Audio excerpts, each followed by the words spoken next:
Hey there, folks. It's me, R.C. Mulhare, on another balmy night in the Miskatonic Valley, and tonight, of course, is H.P. Lovecraft's birthday. Happy 129th, Howard, wherever you are.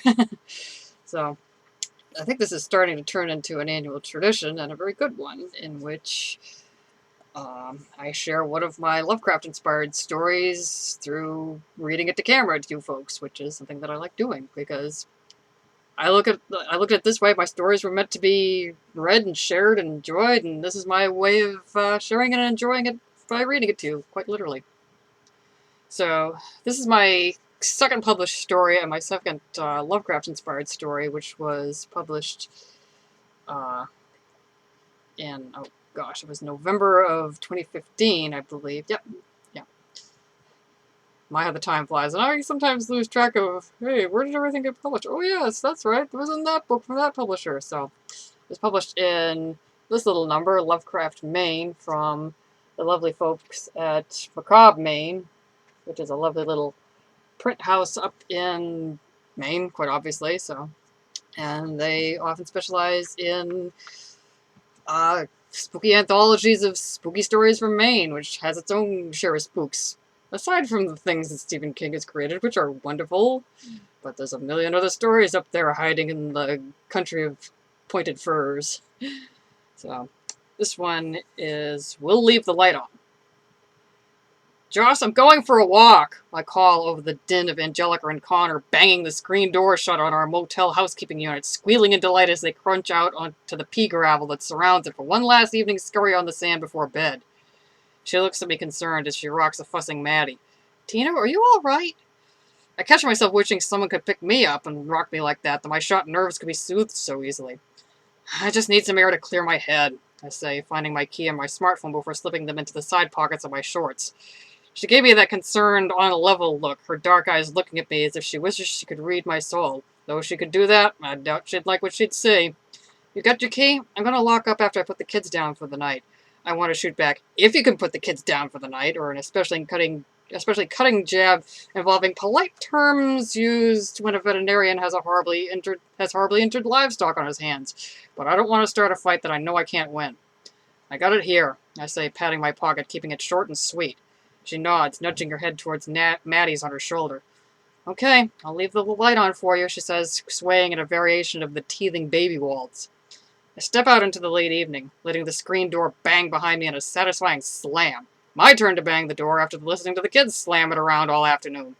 I cross the strip of gravel that separates our housekeeping unit from the one next door and the small complex of similar units that make up the motel, the beachcomber, or the beach house, or the beach bum, whatever it is, one of the many that line this stretch of road running parallel to the shore on Old Orchard Beach. A slim girl on a bicycle pedals past me, glancing at me, while the male half of a pair of old people, sorry senior citizens, glances at me from the plastic chair parked outside the door to the next unit. Hi, Mr. Tolliver. Yeah, my kids are driving me crazy too. At least they're having fun. At least someone is. Joss had the idea for the five of us to go to Old Orchard Beach for a summer vacation. Let's make some good memories for a change. After the year we've had, with her father dying, my mother taking a stroke that put her in a nursing home, and then my brother Enzo getting caught with his hand in the till of the family's construction company, I wasn't about to argue with her, not when you factor in her Irish stubbornness and my hot half-Italian blood. I know better after 12 years of marriage to her. I've asked myself since we got there why I would agree to go to the beach. I can take the sun and a little sand never hurt anyone, but the smell of the place gets to me. That rotting stink you get from the seaweed that comes in on the tide, and the sea itself with that salty sulfur reek.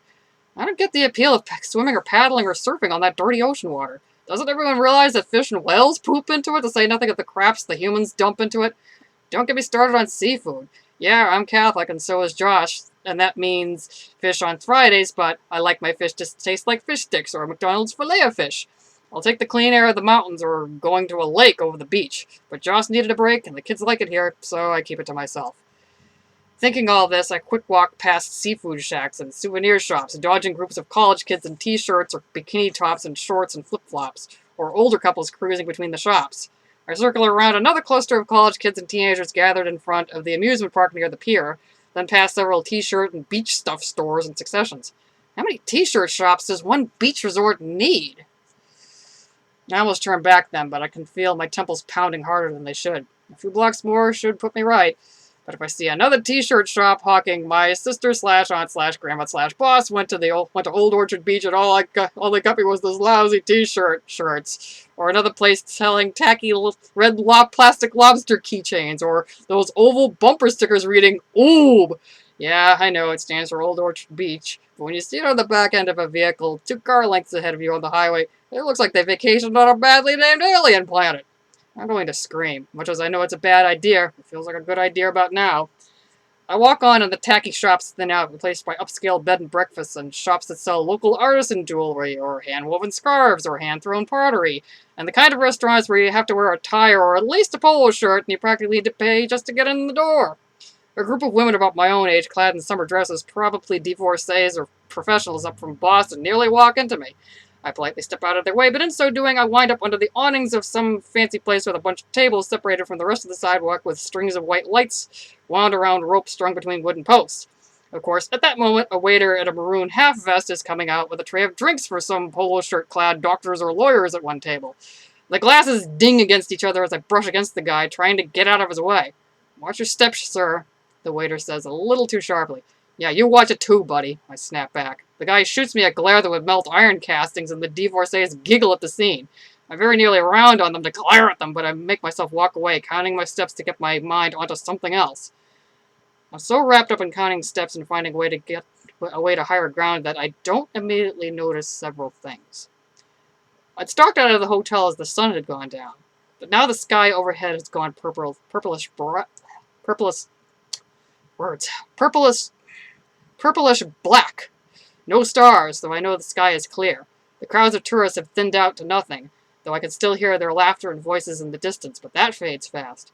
The shops have gone odd-looking. The structures and even the windows look strange, out of plumb and shaped weird, not the usual neat squares and rectangles that windows should look like. And the stuff on display is enough to make you nope out of there, as my kid cousin Vinny would put it.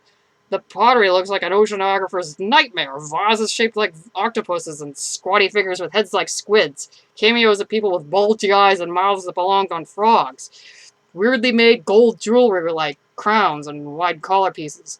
Bookshops with windows full of leather-bound books, symbols carved into the bindings that would make the stuff on Blue Oyster Cult's albums look like the ABCs. Masks cut from material that I don't want to name, and bone knives carved from things I don't want to think about, and robes of yellow that give me the creeps just looking at them. To say nothing of the lighting. The colors look wrong, like blacklight, only weirder. But when I peek into the fixtures to see what they're using, I find they aren't even light bulbs. It sounds crazy, but it looks like someone bottled up some kind of glowing deep-sea creatures and hung them up. Same goes for the streetlights, only with bigger creatures, shifting around in their mason jars and goggling at me with way too many eyes. The yammer of the crowd has faded away too, but the streets are far from quiet. I can't see where the noise comes from, but I can hear it. Voices speaking thick, wet words that I can't understand. Too many L's and P's and G's and U's. An insect droning that would make cicadas at night sound soothing and mellow. I swear I can see lumpy figures moving in the shadows, gliding in and out of the shops, but when I look right at the doorways, I don't see anything there. Even the buildings don't make sense. The lines all out of plumb. The windows like eyes goggling down at me. Doors like mouths waiting to open and gobble up a passerby. Like me. I reach for my smartphone, trying to pull up Google Maps and figure out where I am, but the screen goes weird. The icons vanishing, replaced with cascading strings of greenish numbers and strange symbols, like something out of that Keanu Reeves movie where he learned kung fu by plugging his brain into a computer. I poke at the screen, hoping it's some prank screensaver that Vinny loaded as a joke. I just want to call Joss and hear her voice now. Even hearing the kids screaming in the background would be a relief. Any human noise, the loudest music from a honky-tonk or the piano and strings they play in ritzy-ditzy cafes. Anything that would drown out that infernal buzzing and those slopping plops. I'll take the glaring floodlights in our neighbor's unit over the glowing things looking at me like I might be fuel to keep them shining. Having trouble getting a signal, my good man? Asks a man's mellow voice with some kind of an Arab accent, or maybe it's Hindi, I don't know. I look up into the first human face I've seen since I wandered into this crazy banana shopping district. A tall, dark guy who looks like he might come from Egypt or the Mideast, only he's wearing one of those long, wide-skirt coats you see in Jane Austen movies or something like them, a top hat on his shaven head. Yeah, I just want to call my wife and let her know I'm going to be a little later than I thought, I said. I got twisted around when I went for a walk to clear my head. The guy smirks at me. Usually in the state I'm in, that would annoy me even more, but I must be too far gone to let it get to me, or I've had so much under my skin already that I had no room for more. Ah, lost your way in a strange part of town? That's an easy enough mistake to make. You know this place? I asked, my pride taking a hit. Last thing I want to do is ask for directions. I could walk with you if you don't mind in company while you retrace your steps, he offers. Nah, but thanks, Chief. You look like you're going someplace yourself, I say. He shrugs one shoulder gracefully, spreading one black-gloved hand. Who wears black gloves in the summer, though he looks like the type who could wear what he liked without giving a dang what anyone thought. It's no trouble at all. I was out for a walk to clear my own head. Your family driving you crazy, too? I ask. He looks like he could afford to pack the wife and kids off to some private island and have the penthouse all to himself. In a manner of speaking, they could drive most anyone to madness, he says with a smirk like he was implying some joke that only he knew the punchline to. Well, you know the way better than I do, I say. With a bow, he holds out one hand, bidding me sally forth, or however it goes. I take it your relaxing vacation isn't as relaxing as you'd like it to be, he asks, making conversation, but something in his eyes seemed like he took a genuine interest in guiding a little lost lamb like me. You got that right, Chief. But you look like you could afford to really get away from it all if you wanted to. He chuckles, amused but not mocking. Oh, I could do that if I wanted to, but where would be the fun in it? I don't know, I mutter. I came to get away from it all, but it's like it all came to get me anyway.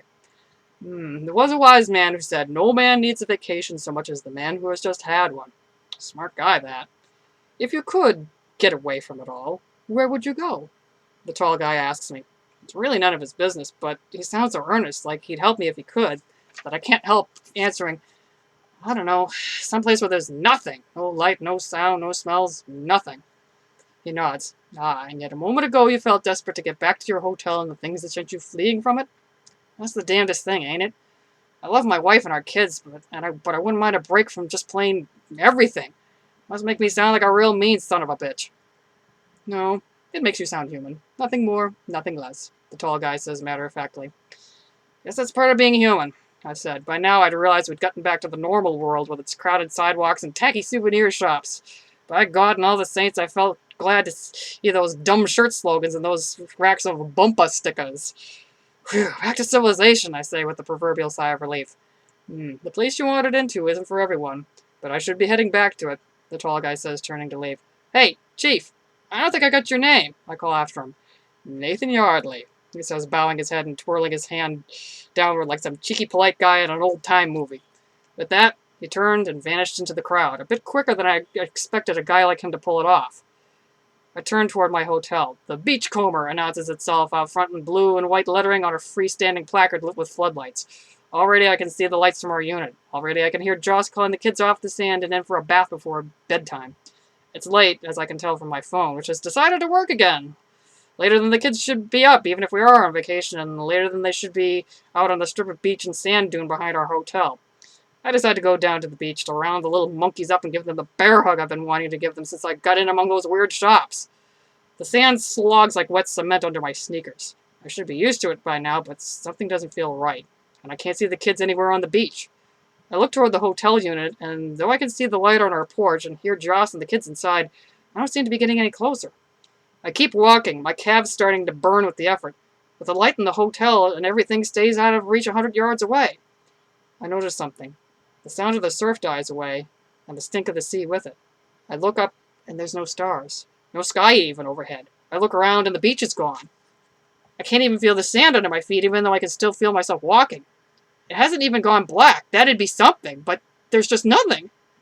The only thing here in the void is the porch light up ahead and the hungry nothingness around me. Try as I might, and I know it sounds cliche, but I can't make any progress. I can't get out of this place. Well, at least they left the light on for me. And that one is somewhat of a favorite of mine, rather obviously, since it was one of my early stories. But that one, I kind of didn't plan to write it. It was one of those stories that just came to me, and I decided, okay, this is an interesting thing. I'm going to write it. And it came about to me, I believe it was September of 2015, and my folks and I had gone on a day trip up to Portland, Maine, visiting the Portland Art Museum. And we decided to take the long way home. And we were driving along, I believe it's Route 1, which is kind of almost the, not quite the shore road, but it's, goes through all the shoreline towns in Maine, and, just poking along and, passing by all kinds of hotels and motels and shops and whatnot, and, just having a nice ride. And we were going along, and we'd gone through kind of a quiet stretch where there wasn't a lot of much. There was, trees and maybe houses set back from the road. It was kind of dull, so I was sitting in the back of our car, and I was reading on my Kindle, and I was reading, I believe, one of the multi-packs of Lovecraft e-zine magazine issues, so of course that put me in an eldritch frame of mind. So we're driving along, and I looked up, and we happened to be going through, I believe it was downtown Kennebunkport. And I jolted a bit because there were these shops that were closed up for the night, and there was just like a few lights on in the windows, and the lights and the shadows on the odds and ends of, artwork and pottery and whatnots in the windows of these shops just looked weird. And it was probably partly a trick of the light and partly some kind of, reality bleed through from the eldritch tales that I was reading, but I just kind of went, and I got this, I'm not saying that my eyes played tricks on me and I was seeing, creepy things in windows, in a, some kind of,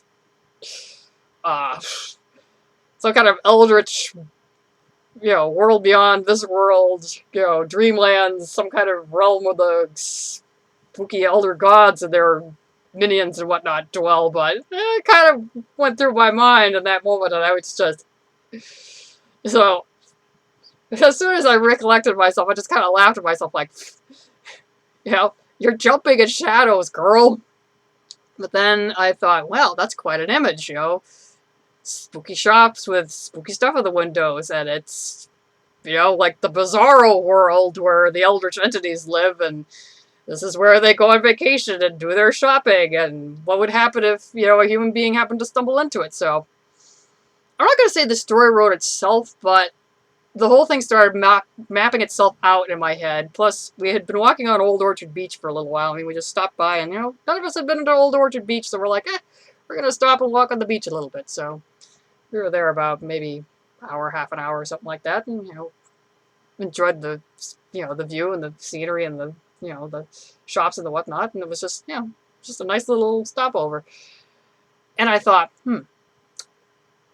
got this mental image of a guy that had been, was on vacation at Old Orchard Beach, and the vacation is going fine, but he's getting a little frazzled from being on vacation because the routine isn't the usual routine, and, the kids are being noisy. Plus, I had a memory of a time that we had spent like a day or two in Northampton, New Hampshire at this little motel that was like not quite right. I was pretty much right on the beach, and it was nice, nice, cozy, folksy little place.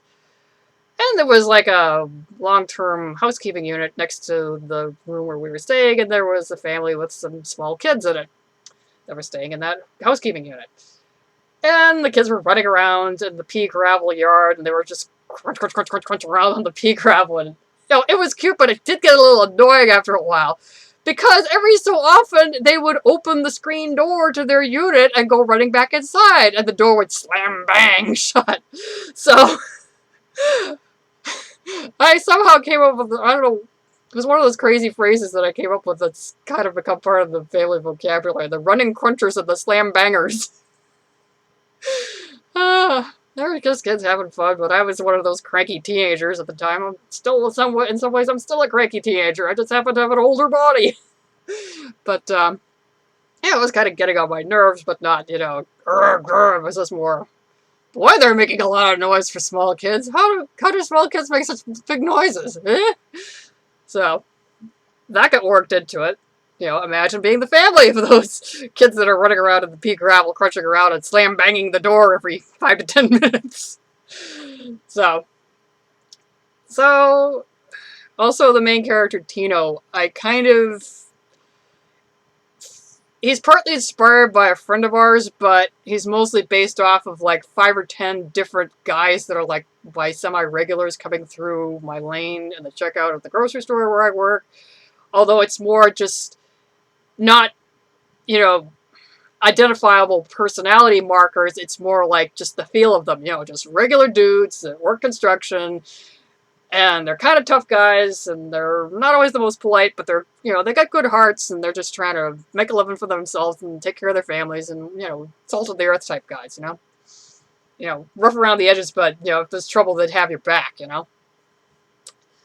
So, and on top of that, it kind of decided it wanted to be like a Twilight Zone episode, or maybe because Lovecraft, like a Night Gallery episode. Well, I'm thinking more Twilight Zone because it's just got that kind of, you know, it's like the episode where, you know, the character gets what they wish for, and it turns out to be what they realized they didn't really want. And it's one of those, you know, the thing you want the most may not be the thing that you need. So, you know, it's like, okay, I want peace and quiet, but you gotta kind of define what exactly you mean by peace and quiet. Especially when an elder god decides to take an interest in you and think, I'm going to play with this little human. This could be fun. So that's where Nathan Yardley comes from.